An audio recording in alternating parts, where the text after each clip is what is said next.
Chad, thank you. Karl Rove is with us now. Chad, if you could, we'll check back in with you in just a second. Former White House Deputy Chief of Staff Karl Rove and Fox News contributor joining us now. Karl, your thoughts as we watch this historic moment? 2% or whole, I don't know. Look, this is as Chad laid out, this is a very unusual moment. Some would suggest that it's an unusual impeachment because the fundamental question I don't think was really answered in the House, is this a policy disagreement or does this rise to high crimes and misdemeanors as is required by the statute? And so the Senate has taken the view, the Senate majority has taken the view that it does not rise to the level of high crimes and misdemeanors, and as a result they're going to try and do everything they can to make this thing go away as rapidly as possible. Given the arcane rules of the Senate, Chad's absolutely right. It's going to take a number of shuffles back and forth. It's going to take a number of hours, but as long as the Democrats keep themselves together with 50 senators and the vice president, if need be, casting the vote, this is going to all go away within by the end of the day today. Politically, though, the issue won't go away, Karl, and it's an election year. No, it will not. In fact, this will.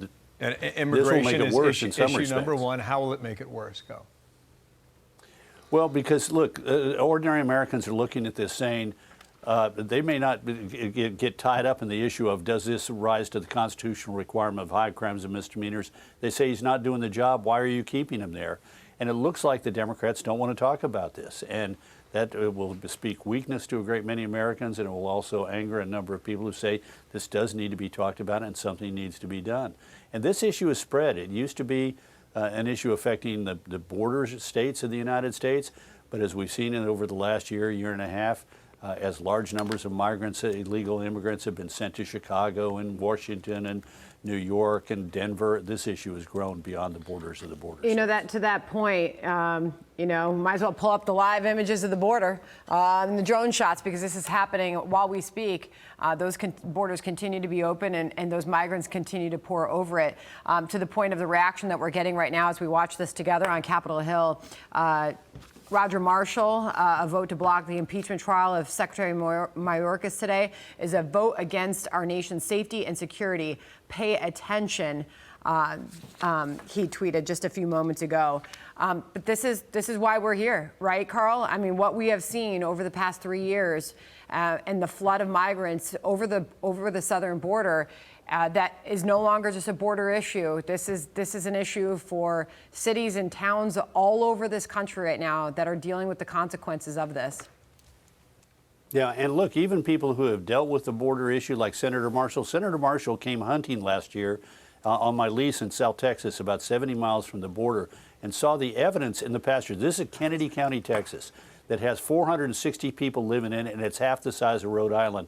And we saw evidence of groups of migrants who are making their way across the ranch from which I lease my hunting lease. Senator Cornyn hosted Senator Marshall at my hunting lease, and I mean, it was eye-opening for the senators to see what kind of an operation is used to move people from the river north to past the communities along the Rio Grande River through what's called the Wild Horse Desert, and then to bring them north to big cities like Houston and Dallas and Chicago and so forth. It's jaw-dropping for people who've not been up close and personal and seen it, and seen what people are going through in order to come into the United States, and how porous our borders are. Karl, Democrats are going to jump on Republicans and say, we had a deal and you turned your back on it. Do you think they should have taken that deal or pushed to make it better? Or do you agree with walking away?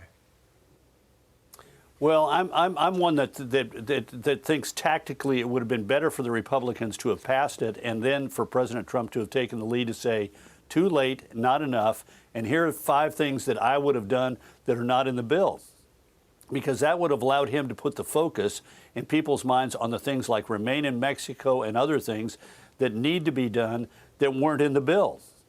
I think it was a mistake politically not to have accepted the bill and then used it as if you will, as a place to move forward and put the spotlight clearly on things that the administration is unwilling to do, and that the American people will say, you know, I like that. As a result, it looks like Republicans, you know, are on the defensive. Why didn't you want more Border Patrol agents? And why didn't you want more detention facilities? And why didn't you want these other changes, as opposed to, we took what we could get, but we're not going to get what we need to get until we have a Republican president and a Republican Congress who's willing to do these 4 or 5 things that the Democrats will never, ever do. I want to get a little bit more reaction in here, Carl. Senator Braun says Democrats' effort to dismiss the Mayorkas impeachment trial absolutely unprecedented.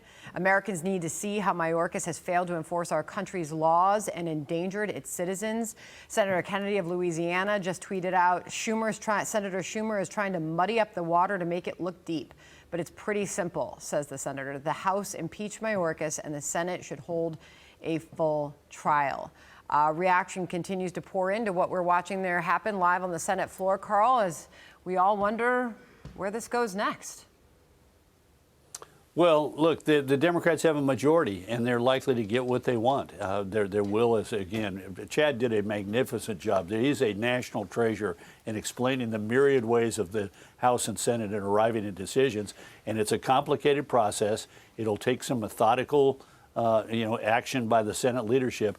But at the end of this, if you got the votes, you're going to get what you want to do. And Senator Schumer's made it clear, A, he knows what he wants to do, shut this down. He does not want a trial, and he apparently has the votes. We'll see how it all plays out. Okay. But I think we know what's coming here in 4 or 5 hours. Carl, thank you so much for joining us. Don't go far, okay? Hi, everyone. I'm Brian Kilmeade. I want you to do me a favor. I want you to click to subscribe to the Fox News YouTube page. This is the only way that I know for sure that you're not going to miss any great commentary, any great news bites, any great interviews coming your way on Fox. You can get it all here on YouTube. So subscribe right now.